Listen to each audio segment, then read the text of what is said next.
બ્રિટનમાં ગ્રૂમિંગ ગેંગની ચર્ચા છે અને આ ચર્ચા જેવી તેવી નથી. બ્રિટનની સંસદમાં તેની ચર્ચા થઈ. લોકો આ ગ્રૂમિંગ ગેંગના કારનામાઓથી ધ્રુજી ગયા છે. આ વિડીયો ધ્યાનથી સાંભળજો, ખૂબ મહત્વનો છે. વાત બ્રિટનની છે પણ જાણવાની બધાએ છે.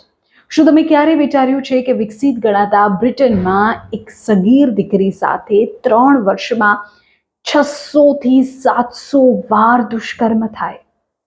હા, બ્રિટનને હચમચાવી મૂકનાર આ ગ્રૂમિંગ ગેંગ કે જેને લઈને ચોંકાવનારો પર્દાફાશ થયો છે.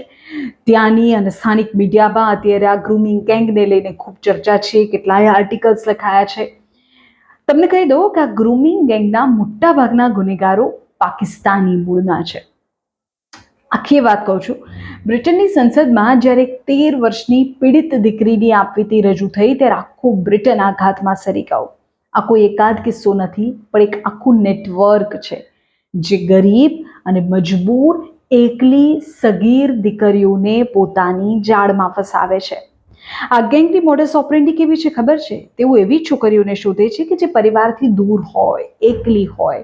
પહેલા તો આત્મીયતા કેળવે, ભરોસો જીતે, ગિફ્ટ્સ આપે, સિગરેટ અને ડ્રગ્સના રવાડે ચડાવે એટલે બધું જ પૂરું થઈ જાય.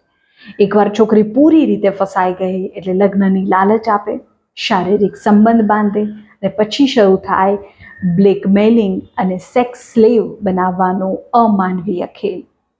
રિપોર્ટ એવું કહે છે કે આ કાળા કારનામાઓ પાછળ પાકિસ્તાની મૂળના ટેક્સી ડ્રાઈવર અને લુખ્ખા તત્વો સામેલ છે, જેઓ ઇઝી મની માટે આ ધંધો કરે છે.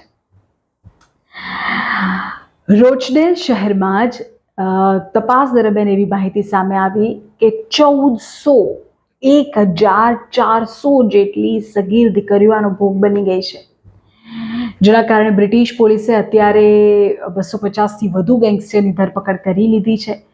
બ્રિટનની સરકારે હવે આ મામલે કડક વલણ અપનાવ્યું છે. કરોડો પાઉન્ડનું બજેટ ફાળવવામાં આવ્યું છે. તપાસ તેજ થઈ ગઈ છે. સવાલ એ છે કે સભ્ય સમાજમાં આવી વિકૃતિ ક્યાં સુધી ચાલશે? આ ગંભીર મુદ્દાઓ પર તમારું શું કહેવું છે એ કમેન્ટમાં અમને જણાવો.